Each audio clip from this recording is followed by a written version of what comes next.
अस्सलामुअलैकुम नाज़रीन, मेहरान टीवी में भली कार मां हां मुबशिर सोलगी ऐमान और फराशा। सबका पहिरीं एक नज़र हेडलाइन ते। अमेरिकी सदर डोनाल्ड ट्रंप चयो आहे त ईरान जे हवाले सां सुठी ख़बर आहे। सुभाणे को सरप्राइज़ थी सघे थो। ईरान खे कंहिं बि सूरत में एटमी हथियार हासिल करण न ॾींदासीं। मुआहिदो न थियो त ईरानी बंदरगाहुनि ते पाबंदी बरक़रार रहंदी। पर ख़बरू इदारे मूजिब अमेरिकी सदर वधीक चयो आहे त सुभाणे हिकु सुठी ऐं ज़हीन शख़्सियत व्हाइट हाउस अची रही आहे। सुभाणे सुबुह जो हिकु गैर मामूली न्यूज़ कॉन्फ्रेंस कंदासीं।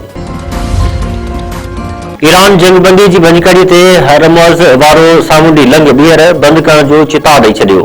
ईरानी परदेश वज़ारत जो चवणु आहे त हरमुज़ वारे सामूंडी लंघ में अच वञ हमला न करण सां मशरूत आहे। अहम वापारी लंघ ताईं पहुच जो दारोमदार जंगबंदी जी सूरतहाल ते आहे। ईरानी स्पीकर बाकिर कालिबाफ चयो आहे त अमेरिकी सदर जा बयान कूड़ ते ॿधल आहिनि। ईरान पंहिंजो रचियल यूरेनियम ॿाहिरि मुंतक़िल न कंदो। हवाई फ़ौज जे सरबराह air chief marshal Zaheer Ahmed Babar Sidhu चयो आहे त मई वारे मार्के में पाकिस्तान जी ताक़त ऐं हुनरमंदी ॾिसी दुश्मन दंग रची वियो।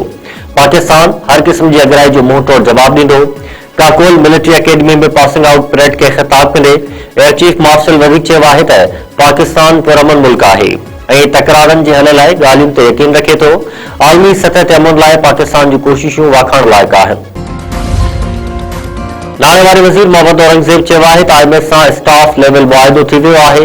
पाकिस्तान खे जल्द ईंदड़ किस्त जारी थी वेंदी।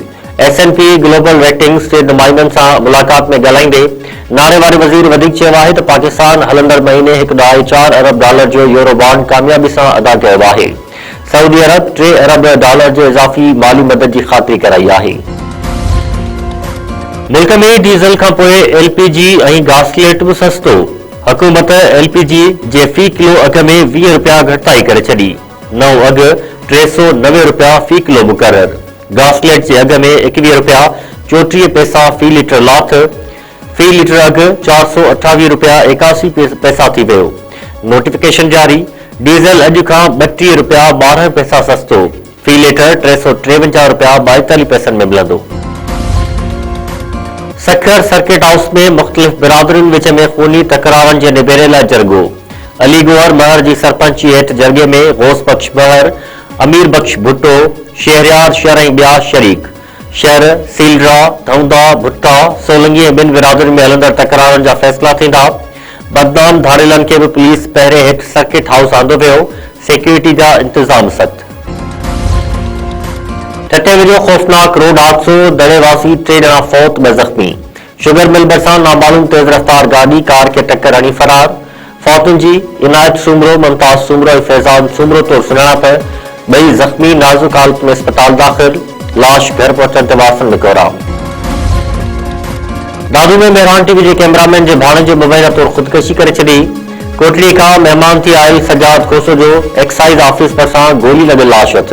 वासन जो चवणु आहे त नौजवान बेरोज़गार हो, जंहिं करे हुन ख़ुदकशी कई आहे। वेहण वेझो इम्तिहान ॾियण लाइ वियल शागिर्दाणी औबाश नौजवान हथां अगवा ऐं बाज़ियाब। ॻोठ हासिल खोसो वासन शबाना चांडियो खे जवाबदार अगवा करे हिकु जॻह में क़ैद करे छॾियो।